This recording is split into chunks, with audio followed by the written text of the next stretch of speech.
Just hello, everybody. Welcome to the last meeting of Friday daytime, and then we're going to go into Friday evening and Sabbath, which is when the masses are going to start coming in. So you're the few privileged people who get to be here during the smaller part of it, and everybody that's not here is really missing out. Today, Ernestine Finley is going to be, in this session, she's going to be looking at 3 principles of nutrition and some of the causes of cancer.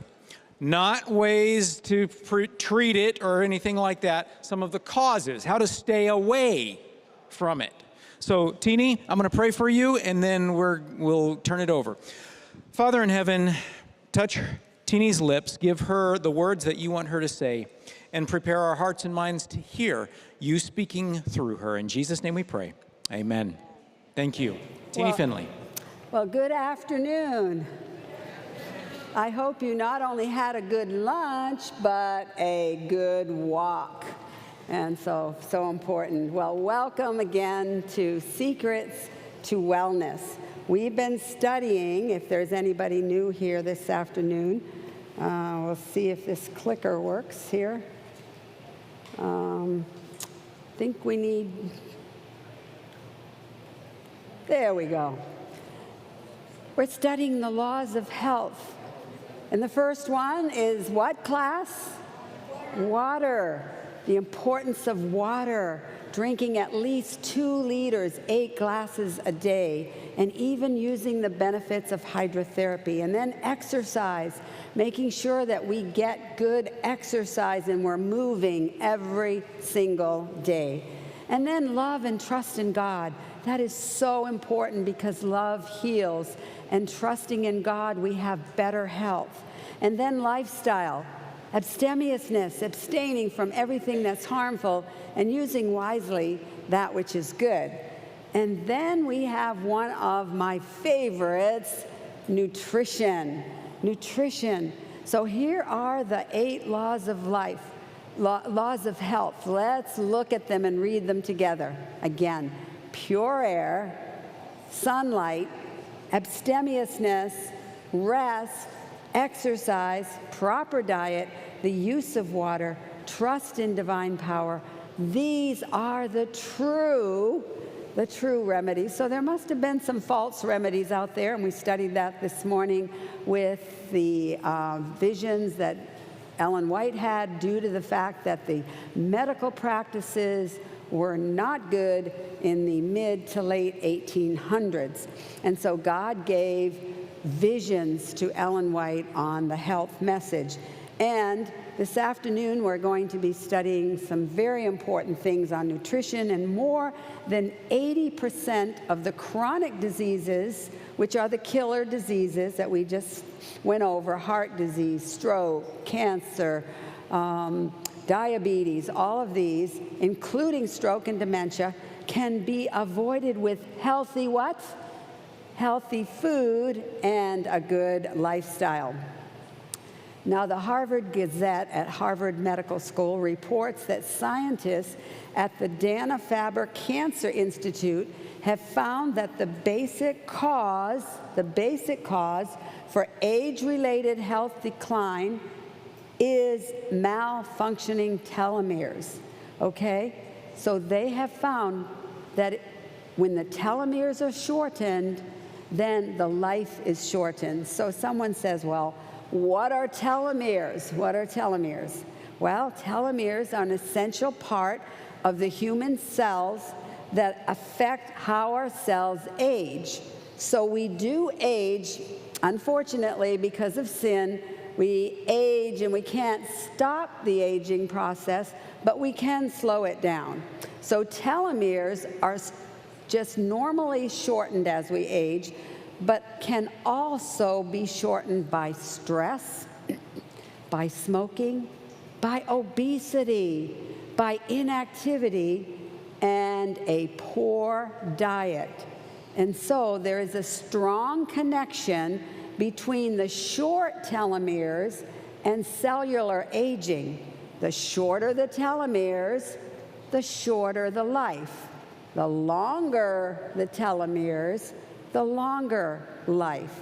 So the bottom line basically on telomeres, and there's so much on telomeres. I go in a little more in my book in Secrets to Wellness, but simply that lifestyle practices make a significant difference in longevity.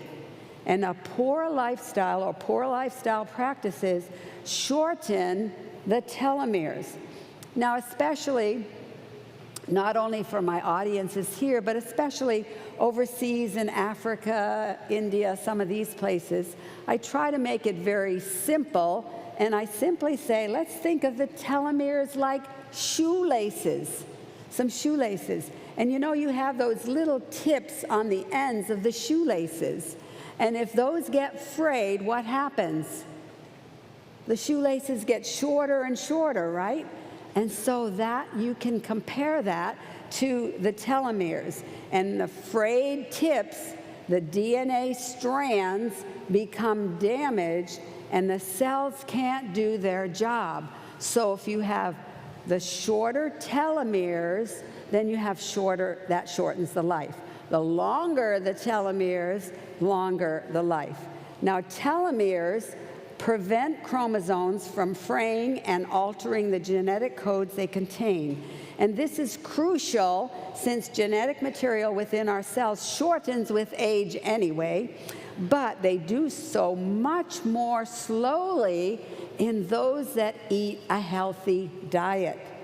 So diet plays a very, very strong part in the length of our telomeres. That's why it's so important. And a diet rich in whole grains, not just grains, but whole grains, vegetables, fruits, nuts, seeds, and legumes, and beans extends the life of the telomeres that are attached to the chromosomes in our cells. So that's why it's so important to get a good, well-balanced, nutritious diet.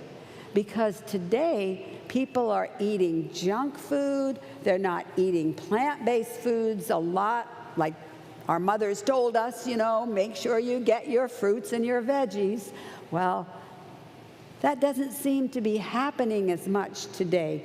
And so we want to get those good foods that God created for us. Now, when the researchers at Harvard University tested the diets to see what diet could extend the life of these telomeres, the Mediterranean diet won because it solely focuses on whole plant-based foods. Not even processed plant-based foods, even though they may or they may not be vegan, because there's a lot of foods out there that may be plant-based, may be vegan, but they're not that healthy. So let's look at this.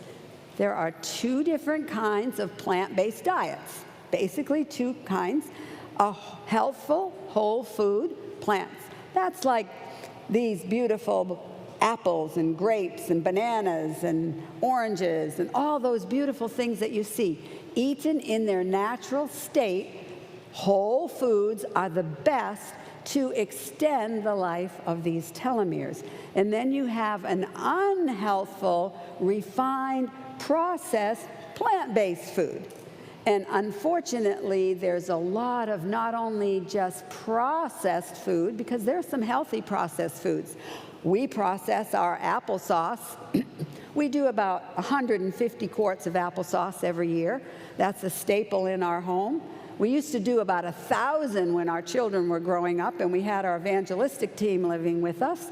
But we do about 150, and that's a good example of good processed foods. But then there's ultra-processed foods. These foods can sit on the shelf for weeks and months, even years, and not go bad because they have so many additives and preservatives and ultra-processed, and they're ultra-processed. So now, according to Harvard University Health Publishing for Harvard Medical School, studies show that plant-based diets, and that's basically whole food plant-based diets, reduce the risk of heart disease, metabolic syndrome, diabetes, and even certain cancers, specifically colon cancer, breast cancer, and prostate cancer, and also depression, and in older adults, a decreased risk of frailty. That's good news, isn't it? Yes, and along with better mental and physical functions. So it's very important. But also Harvard University has said, let's look at what the typical American diet is. So they raised a fascinating point regarding this typical Western diet. And you know what's unfortunate is because some places overseas, they really look up to America. We have a wonderful country. I'm so thankful that we live in a religious-free country. And I'm so thankful for what God has done in this country. But sometimes we don't give them the best to take over to their country. And that's what's happening, because now we're seeing some of these fast foods, McDonald's and Kentucky Fried Chicken and all these other things coming in to some of these countries, and now they're having the same diseases that we have here: cancer, heart disease, strokes, diabetes, and all the rest. So now Harvard School of Public Health, in their newsletter, May 8, 2013, said, what's become the typical Western diet? Well, it's frequent, because unfortunately they're promoting now, even nutritionists and dietitians are promoting the 6 meal a day. But that's not the best for us, as I will show you. And then large meals, high in refined grains, red meat, unhealthy fats, and these sugary drinks that we talked about this morning.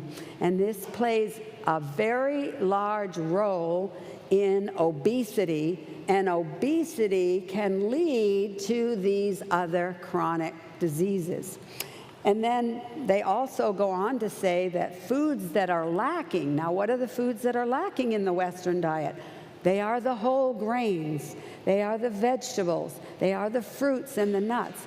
They seem to help with weight control and also help prevent these chronic diseases. But some people believe that their poor health is largely due to their genetics. They say, oh, my mother or my father had diabetes, so I'm prone. They were overweight, they were obese. It's my genetics.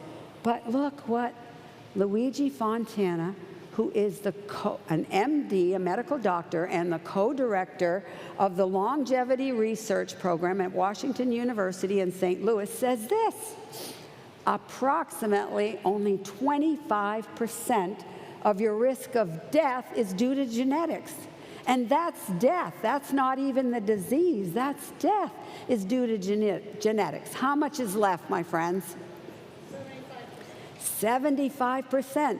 And what does he say? Of the remaining 75%, diet is likely the most important factor, even more than exercise. And exercise is extremely important. So how important is diet?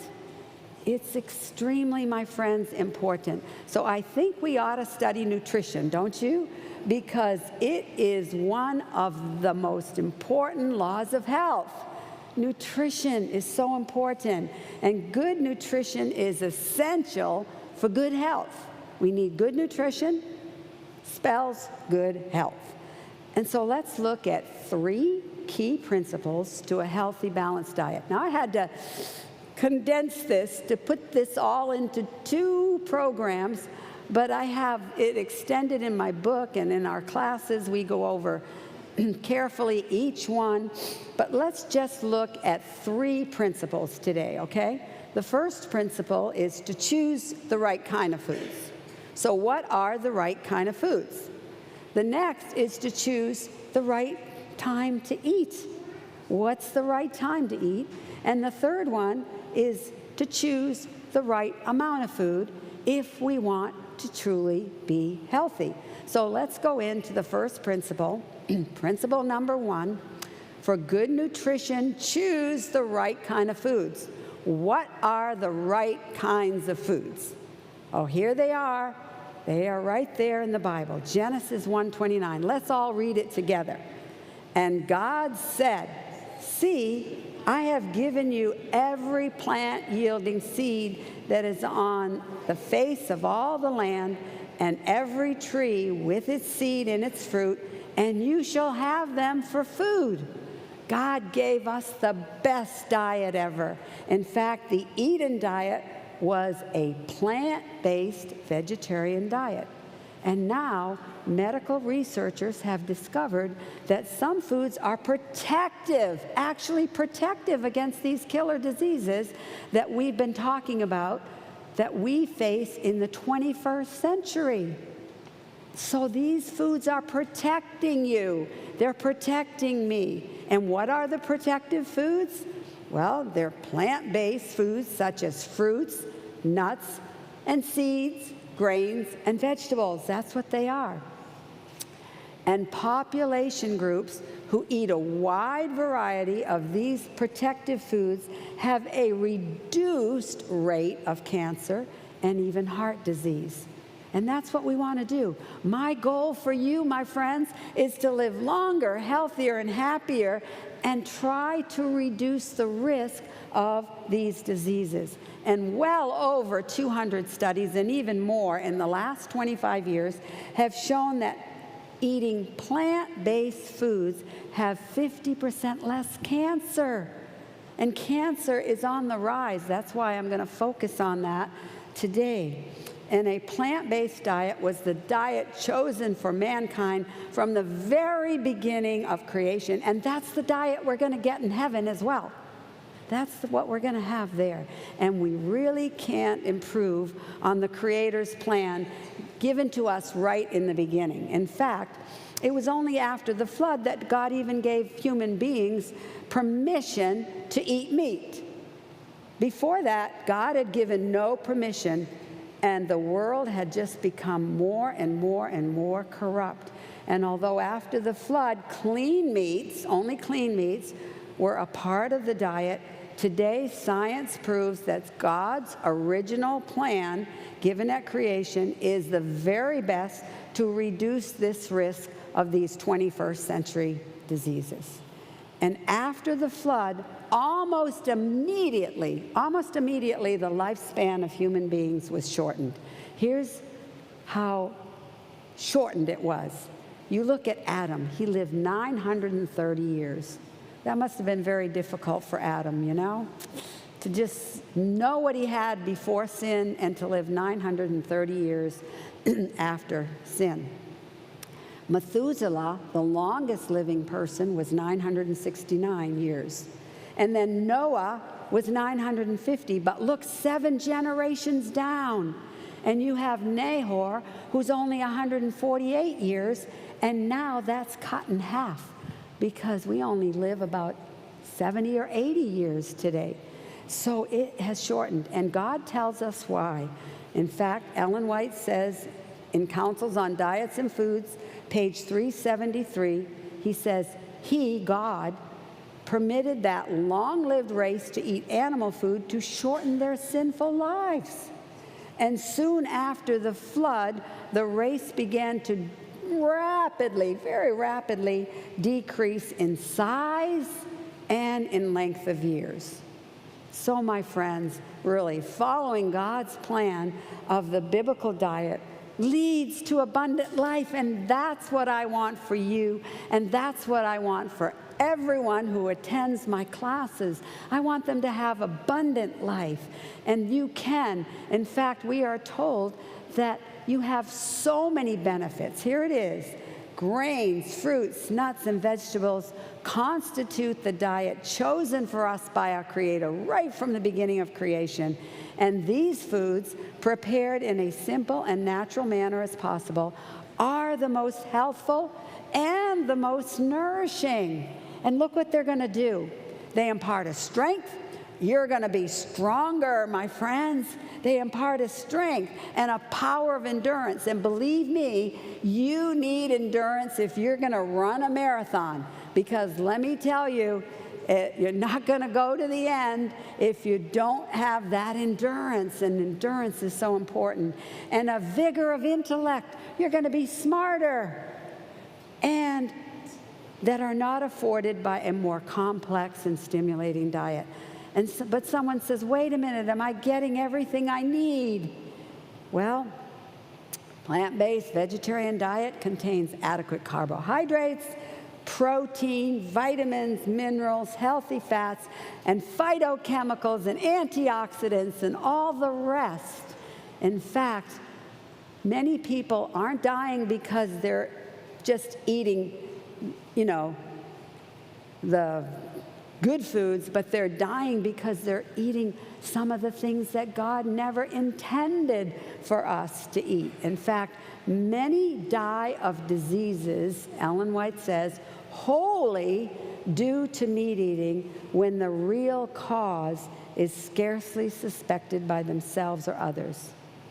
So here people, and as Seventh-day Adventists, we've been given the health message. And we know even more than most of the world knows because we have inside information. We can pull it out of Ministry of Healing. We can pull it out of counsels on diets and foods and counsels on health and all these different things that God has given us and told us. So many die of diseases wholly due to meat eating when the real cause is scarcely suspected by themselves. They don't know that this is what's causing their death. And you know what? Unfortunately, my friends, over 50%, I just got the statistics from the General Conference, and almost 52% of Seventh-day Adventists worldwide are non-vegetarians, are eating meat. And how many do you think are plant-based vegetarians? Only 8%. Only 8%. And yet they're dying of these diseases.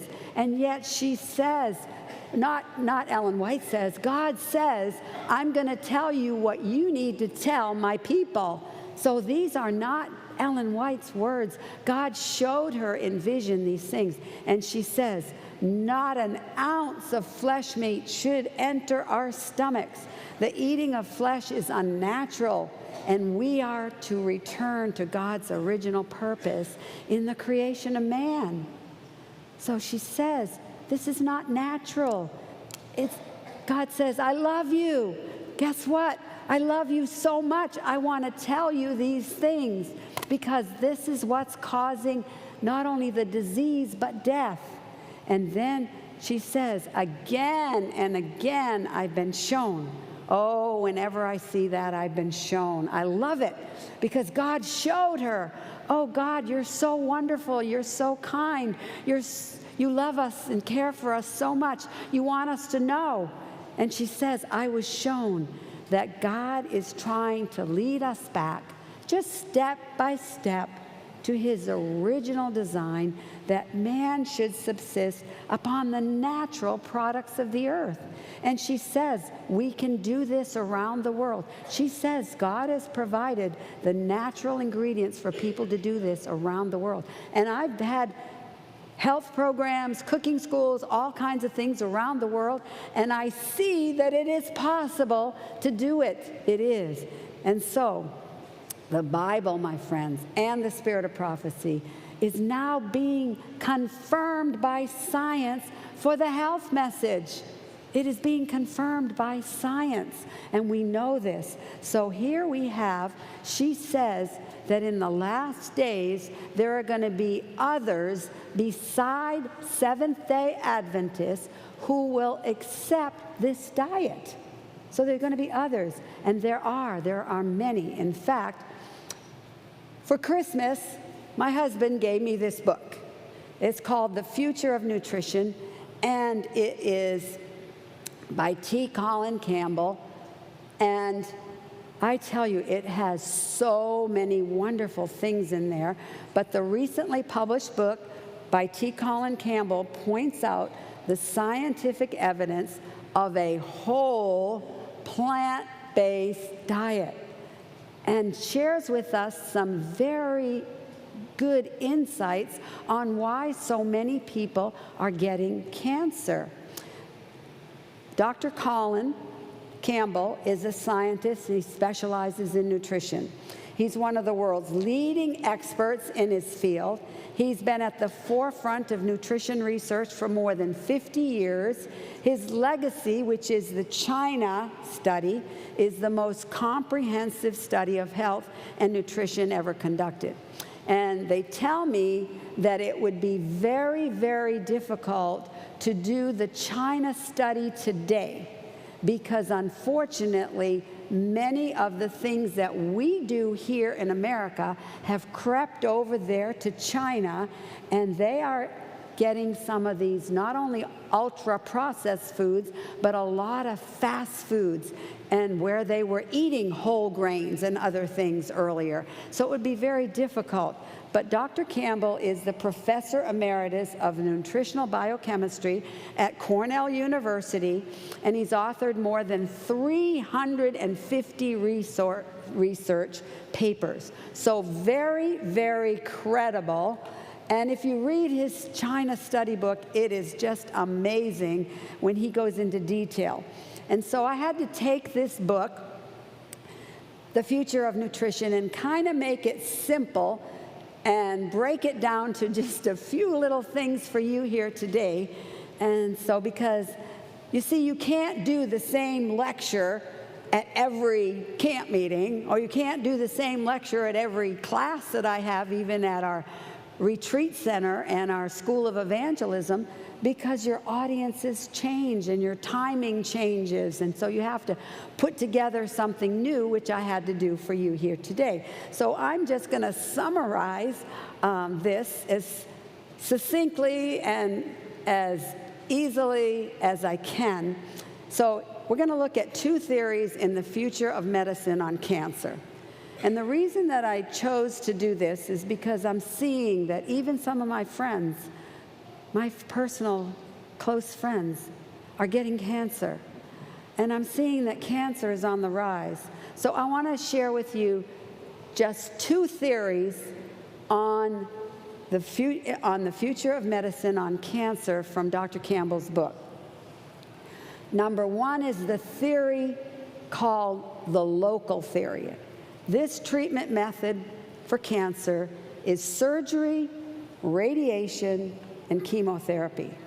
Now, I recognize that we live in a world of sin, and there are other things. There's heredity, there's environment, there are some other things that happen that cause some of these diseases. And there's also the aspect of the fact that God is a God of miracles, and he does perform miracles, as you heard with, Dr. Shin last night and the night before, fabulous presentations. But unfortunately, those people still died. And so this is exactly what Dr. Campbell is saying. If you need surgery, if you need radiation, chemotherapy, then cut it out and do it. But also, let's look at the local theory, which is one that attacks a particular part of the body and has a specific cause, and therefore can be dealt with precisely. The belief that cancer could be locally and simply treated.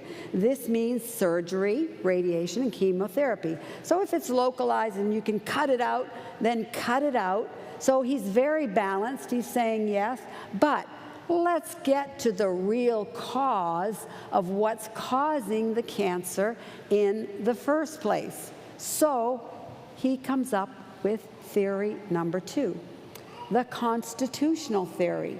And this is nutrition's association with cancer and a possibility for cancer treatment. Now think of that. That's powerful. because it is not only nutrition's association with the cancer that could be the cause in the first place, but even a possibility for cancer treatment.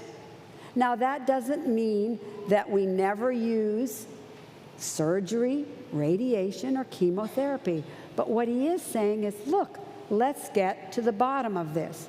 So the constitutional theory proposes that the disease has deeper origins, okay? It's deeper. Let's look into that. Likely involving the complete pathways of metabolism that characterize nutrition's function. But unfortunately, he says, cancer professionals continue to ignore that there's a nutritional effect. Now, not everyone, but some cancer professionals aren't looking at the nutritional effect, relying heavily on surgery, radiation, and chemotherapy. And we often hear, he says, I'm quoting, about hospital patients being given ordinary fare, and he qualifies that by saying animal products following the operations. So here you have a patient, they have cancer, they go in and they have surgery, they have radiation, they have chemotherapy, they have all of that, which really affects the immune system and is not the greatest quality of life from that point on. And then they go back to their hospital room and they come in with their food and they're feeding them the very thing that caused the cancer in the first place. They're giving them all this animal fare. And they don't know that this is only feeding the cancer more, feeding it, feeding it, feeding it. And so the most, and this is all from his book, the most convincing evidence of cancer's association with lifestyle and environment was illustrated by the effects of migration on the cancer risk. And the most common hypothesis was that excessive nutrition, which he qualifies again as particularly meat and other protein products, was responsible for the cancer. So it was the meat and the dairy and all the animal products that was responsible for the cancer in the first place. In fact, our laboratory animal studies added further support for the association of animal food consumption with liver cancer mortality. That's death. And so here you have it, my friends. And we had this instruction long ago. Ellen White says this: those who use flesh meat disregard all the warnings that God has given concerning this question. Wow, all the warnings. Many times when meat is eaten, it decays in the stomach, and it creates disease and cancers and tumors, and pulmonary diseases are largely caused by meat eating. And here we continue. And this is what we need to share with the world, because they don't know this, right? They don't know it. And so she says, it has been clearly presented to me, not vaguely, not clear. It has been clearly presented to me that God's people, who are God's people? We are God's people, are to take a firm stand against meat eating. And yet, my friends, I'm here to tell you that unfortunately, even in some of our churches, meat is being served. I know, because we just had 28 pastors at our retreat center just 2 weeks ago. And when I presented some of this, they said, "Oh, Mrs. Finley, we've been eating so good here, and I want to present this because in my churches, they're serving meat." And pastor after pastor has been telling me this. And yet we should take a firm stand against meat eating. Back to science and T. Colin Campbell. The general message is consistent. The food we eat does matter, my friends, including when it comes to cancer. And certain foods, especially foods containing animal protein, are especially harmful in this respect. And what did Ellen White tell us about this? It's not just meat. She says, the light given me is that it will not be, she wrote this in 1899. In 1899, she says, the light given me is that it will not be very long before we shall have to give up using any animal food. How did she know this? How did she know this? God showed her. Even milk will have to be discarded. Disease is accumulating rapidly. She wrote this in 1899. And you know what? When I started my first cooking school in 1969, and I didn't know what to do because I was an elementary education teacher. And when Mark Finley, my husband, said to me, you need to do a cooking school, I said, Mark Finley, I have no idea how to do this. And he said, oh, it's easy. You can do it. And so I didn't know what to do. So I went to Councils on Diets and Food and said, I don't know. I'm just going to have to follow what's in here. But in those days, you were almost fanatical if you did that. But today, the world is accepting this diet. It's amazing, and we have all the things. When I was doing this, I had to make my own soy milk. I had to make my own soy cream. I had to make everything from scratch. They didn't even have such a thing as soy milk on the market. Now we have it. And she said back then in 1899, disease is accumulating rapidly. And back to science. In our experimental research, we found that increasing the carcinogen dose caused a linear increase in the formation of mutations, as we expected. We expected that, but that those mutations only developed into cancer when promoted by animal protein. So when they were promoted when we used the animal protein, even the dairy and all the rest. And so in the China study, we repeatedly established the ability of higher consumption of the milk protein casein to dramatically increase a growth hormone associated with increased cancer development. So the more animal products, including milk and dairy, was used, the more the increase of cancer. It's just incredible when we have the counsel that we do. And in contrast, and this was very interesting, that's why I wanted to bring this out. In contrast, high levels of even low-quality wheat protein had the opposite effect. And there are some that are saying, don't eat this wheat, don't eat, And again, we see Ellen White saying, go back to some of the just simple bread, wheat bread, whole grain bread, and fruits and all of this, and had the opposite effect. And due to its efficiency in the amino acid lysine, the wheat protein actually prevented cancer development. Now, I recognize there are some people that are celiac, there are some people who are wheat intolerant, but at the same time, if you're not, don't give up those whole grains because there are so many benefits, even to help prevent cancer development. And then Dr. Colin Campbell says, I discovered a wide range of international correlation studies that show a linear correlation of animal protein for surrogate nutrients like saturated fat, which are most frequently packaged with animal protein, with multiple cancers, cardiovascular disease, and other chronic diseases. So there's no question, in my mind at least, that God knew what he was talking about. That God said, you know what, we need to get right back to the original diet that I gave you in the beginning, and I'm going to give you this same diet in heaven in the new earth.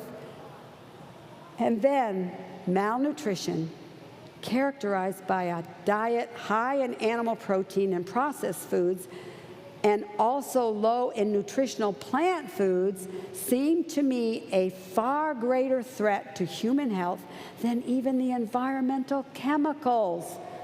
But he goes on to say that doesn't mean that environmental chemicals are a non-issue.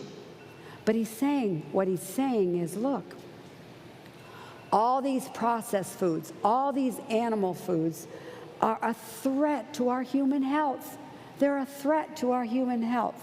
And the evidence is clear, my friends. Chronic disease increases with even small intakes of animal-based proteins. Eating more animal-based foods is associated oftentimes, isn't it, with eating fewer disease-protective plant foods, because if you're eating all these protein foods and all these other foods, most likely you can only eat so much, so you're not getting these other foods. But there's good news, my friends. There's good news for all of us, and a plant-based diet can help you and me to live longer and healthier and actually happier. And Ellen White says, 1898, she said, "There is no safety in the eating of the flesh of dead animals. And in a short time, the milk of the cows will also be excluded from the diet of God's commandment-keeping people." Wow, this is going to be excluded from God's commandment-keeping people. We are God's commandment-keeping people. And in a short time, it will not be safe to use anything that comes from the animal creation. And I believe we're living in that time right now. I believe we're living in that time. And so I want to present to you a new study, a brand new study on the dairy problem and the dairy situation from Loma Linda University Medical School. You can look up this study on their site. It was from the School of Public Health, and the new study associates intake of dairy milk with a greater risk of breast cancer. Okay? Now, this study was done on 53,000 North American women for nearly 8 years. That's a good study. How do you know what is a good study? First, you have a reputable place. Harvard University, Cornell University, Loma Linda University, whatever medical school, whatever it is, you have a reputable place. Then you have a reputable number in that study. If it's done on 2 or 3 people, that's probably not a valid study. And then the time, 8 years. So this was 53,000 North American women for 8 years. And this is what they discovered. It was called dairy, soy, and the risk of breast cancer. Those confounded milks, the confounded milks are between the dairy and the soy, okay? Published in the International Journal of Epidemiology, found that even relatively moderate amounts of dairy milk consumption can increase women's risk of breast cancer up to 80%, depending on the amount consumed. Okay, up to 80%. The observational study gives fairly strong evidence that either dairy milk or some other factor closely related to drinking dairy milk is a cause of breast cancer in women. Now, this study, along with many other studies, first came out with possibly a link. You know, you first come out with the link between the dairy or meat eating, whatever it is, or even some medications, whatever it is, there's a link, and then they eventually maybe come up with a cause. This was a cause. So one of the causes of breast cancer, now that's not the only cause, but one of the causes is related to dairy milk, okay? Consuming as little as 1/4 to 1/3 cup of dairy milk per day, and that's also used in cooking, was associated with an increased risk of breast cancer of 30%, okay? But then by drinking up to 1 cup per day, the association risk went up to 50%. And for those drinking 2 to 3 cups a day, the risk increased further to 70 to 80%. But look what they discovered. This was the chief person in this was Gary Fraser, who did this Adventist health study as well. And he says no clear associations were found between the soy products and breast cancer, independent of the dairy. If you didn't have the dairy, there was no association with the almond milk, with the soy milk, with the, the oat milk and all the others that you have today. And the data predicted a marked reduction in risk associated with substituting soy milk for dairy milk. And this raises the possibility that dairy alternative milks may be an optimal choice. And you know what? We have them on the market today. We have them everywhere. But look, a hazardous effect of dairy is consistent with the recent Adventist health study too, reporting and suggesting that vegans, but not lacto-ovo-vegetarians, experience less breast cancer than non-vegetarians. In other words, it was only the vegans that had less cancer than the lacto-ovo-vegetarians and even the non-vegetarians. And so we have so many choices. And you know what? They've also done studies on the fruits and the veggies. And look what happens with that. And this is good news. Look at this. Numerous early studies revealed what appeared to be a strong link between eating fruits and vegetables and a protection against cancer. I tell you, I want to get those berries every day, my blueberries, my blackberries, my raspberries, my strawberries, my, apples and my grapes, all the rest, because they are so good. And you can even get those citrus fruits. And look what Harvard says about the citrus fruits. It's been found to have cancer-fighting potential. Wow! Get those oranges, those grapefruits, all of those things, because that's cancer protecting. You see, scientific studies reveal that people who eat more fruit have less cancer. In fact, look what Cornell University researchers show. Eating fruits and vegetables is better than even taking a vitamin pill. Wow! My vitamins are all packed in those natural foods that God has given us right from the beginning. So choose a healthy plant-based diet, my friends. You will and can live longer, healthier, and happier. And scientific studies demonstrate that you will and can live longer on a plant-based diet. So there's so much more to say on all of this, but let's go. We've studied principle number 1 for good nutrition. We need to choose the best foods. What are they? They are plant-based foods. So your prescription for today is to eat a wide variety of fruits, nuts, grains, and vegetables. And that leads us to principle number 2. Eat at the right times.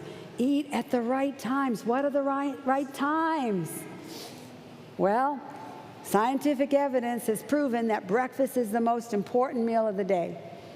And I happen to know that there are children going to school every day with no breakfast.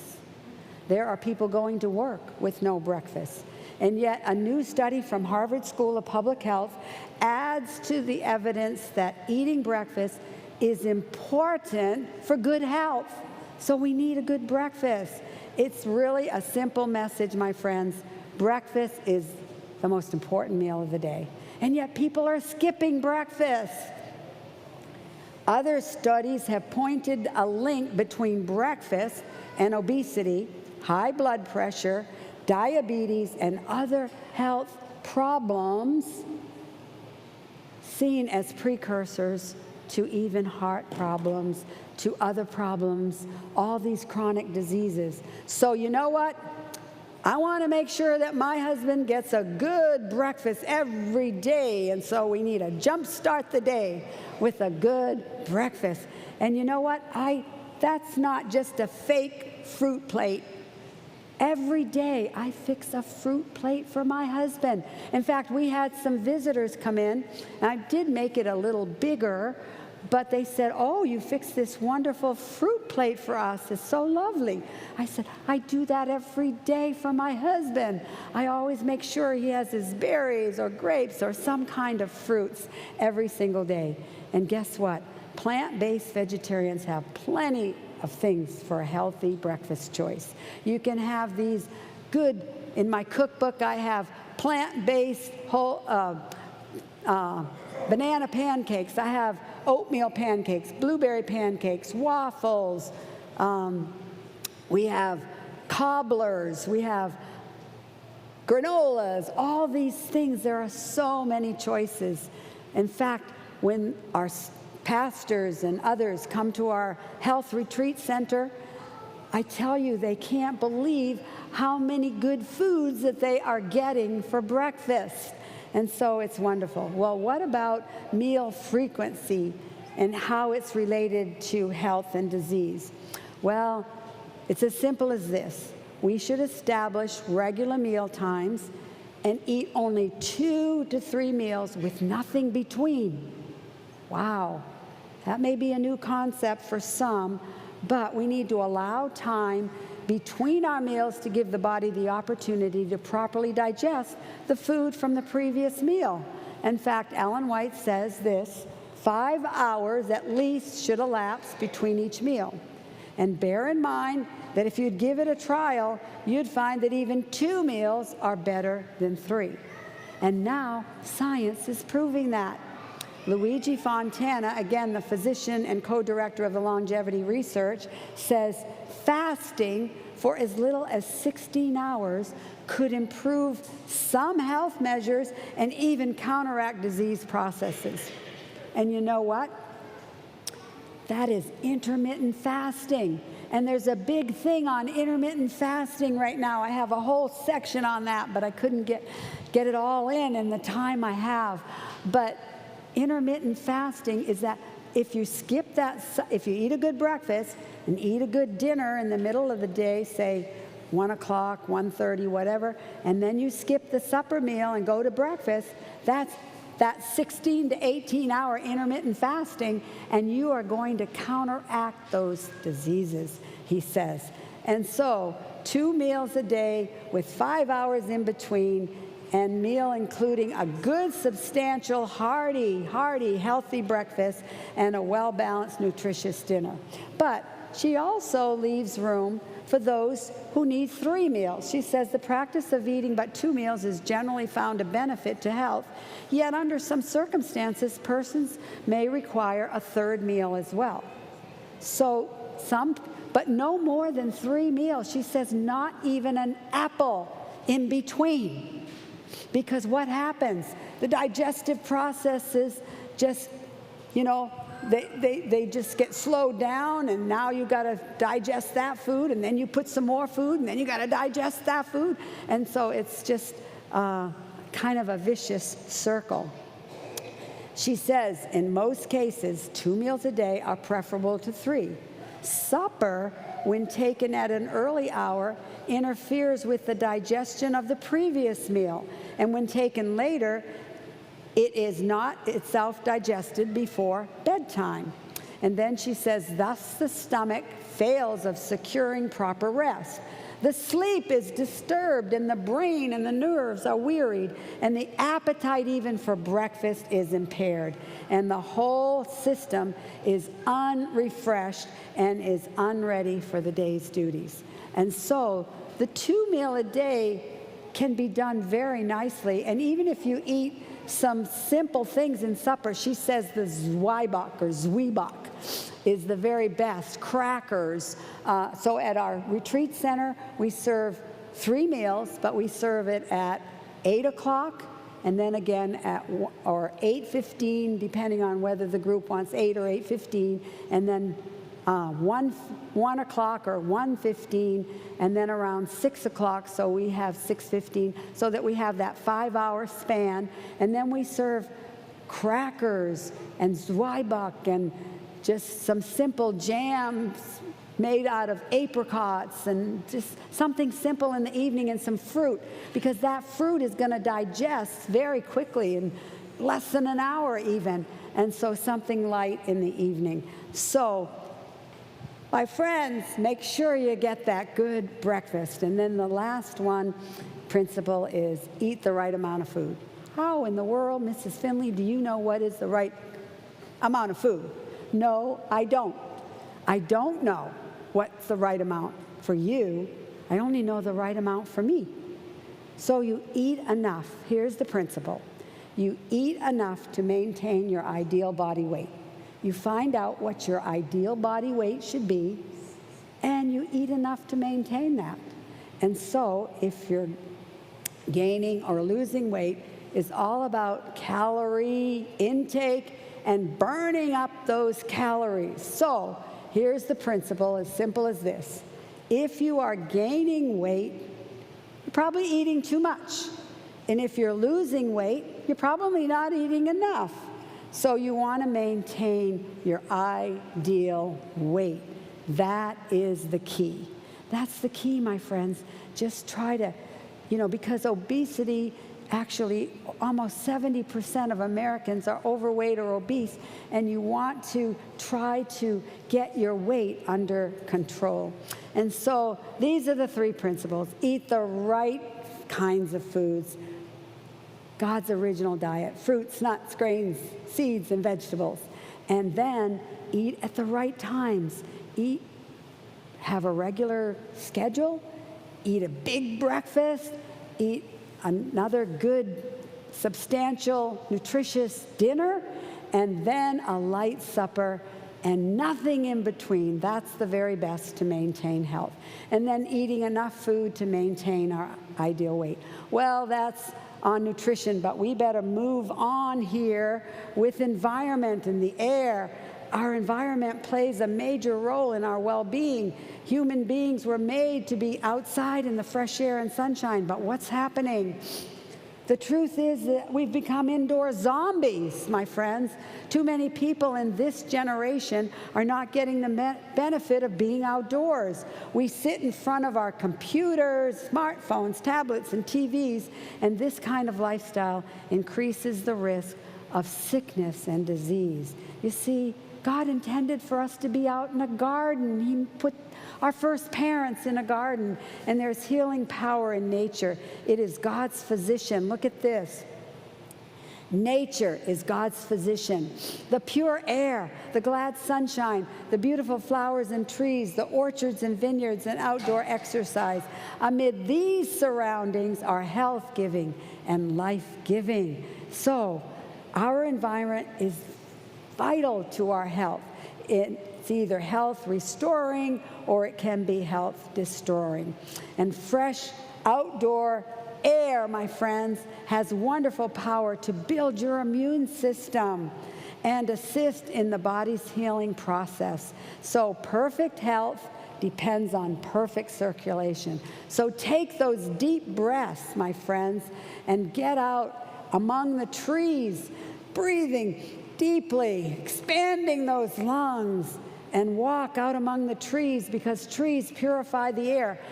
Even when we are overseas in some of these countries that are very difficult, in China, in Bulgaria, in Poland, in Russia, all these places, we always are trying to find some trees where we can have, because they're a health-giving, life-giving properties in the trees. So get out, take those deep breaths, and walk with your head erect, your shoulders back, and take those deep, deep breaths. And then there's sunshine.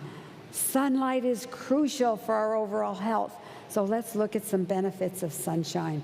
It strengthens the immune system, can help alleviate pain, lowers blood pressure and cholesterol levels. Yes, sunshine, my friends, is what? the happy vitamin. So let the sun shine in. In fact, in our homes, we should let the sun shine in, not close the blinds. I encourage our people when they come to our retreat center, just open those blinds in the morning and let the sun shine in. Roll back your bedding and let the sun purify that bedding throughout the day. There's a whole thing on this, but in the meantime, walk in the sunshine with your head erect, your shoulders back, and take those deep breaths. And so, the last one on sleep. All right. Okay, refreshing rest and adequate sleep are two aspects of God's prescriptions for good health. Rest rejuvenates and rebuilds our body. It refreshes the mind and uplifts the spirits. And a good night's sleep and a weekly day of rest help face the challenges of a new day with a spirit of optimism. And they are part of a healthy, balanced lifestyle that our Creator designed for us. So basically, simply, there are cycles of sleep. There are two main types of sleep. There's the non-REM, non-rapid eye movement, and then there's the REM sleep, rapid eye movement. And it's the REM sleep, the dreaming stage, that benefits the mind the most. So if you're a dreamer, be thankful. Be thankful, because that's when you build the mind. Just as sleep restores the body, scientists believe that REM, or dreaming sleep, restores the mind. And it's REM sleep that facilitates learning and memory.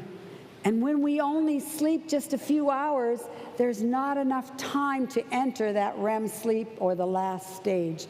So how do we know if we're totally rested? Well, there are 5 90-minute repeated sleep cycles in the night.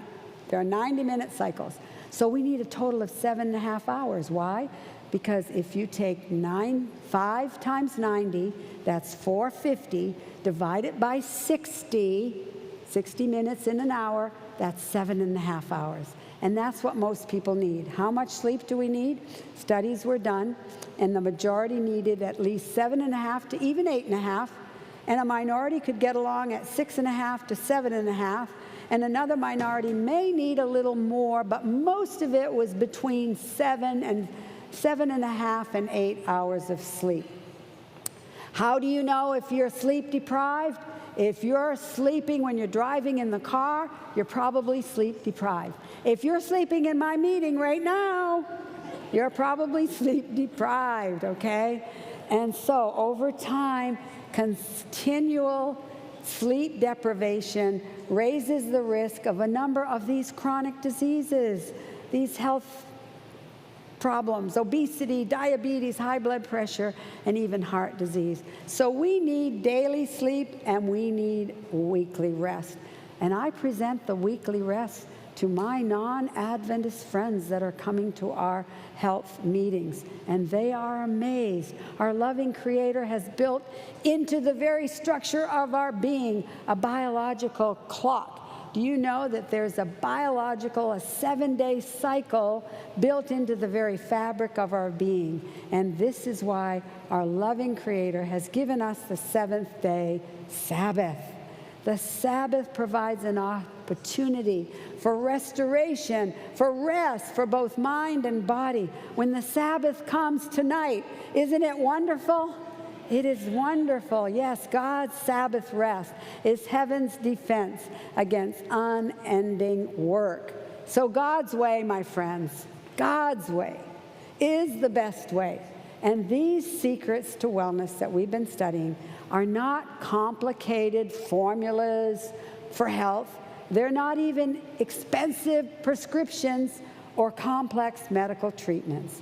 They are proven universal scientific principles of longevity, no question about it. Our Creator longs for us to be in good health and to enjoy life to the fullest. Living in harmony with His laws gives us the greatest possibility to experience the abundant life He has promised. In fact, let's read this text together as we close. John 10:10.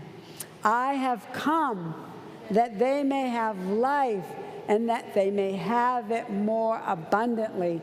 God desires for you and for me and for the world to have abundant life. And that's why he's given us these principles, not to take anything away from us, but to give us the best. God wants to give us the very best of health.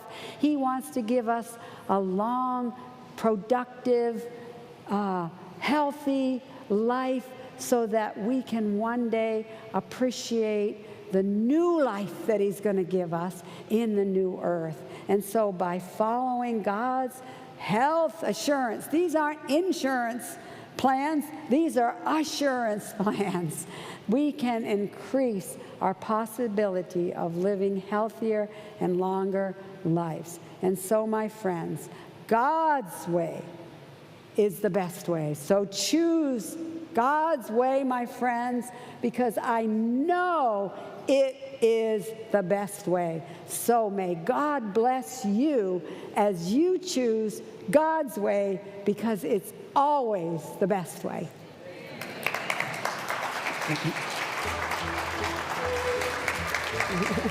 Drink your water. Well, why don't we just pray, stand and pray before we go. And thank God for what he has given us as Seventh-day Adventists. We have so much for which to be thankful. And so let's thank God for the health message and recognize that God only gave it to us because he wants us to be in health. Let's pray. Father in heaven, we thank you so, so much that you love us so much, that you've given us a message, and this message is to be given to the world. This message, people don't know. They don't know about this. And you have given us all this extra information through the Bible and the spirit of prophecy. So we thank you, we praise you, we love you, we want to serve you, and we can't wait for you to come back so that we can live with you throughout all eternity. So thank you, dear Father. We love and praise you for everything you do for us. In Jesus' precious name, amen. God bless you as you choose the best way, God's way.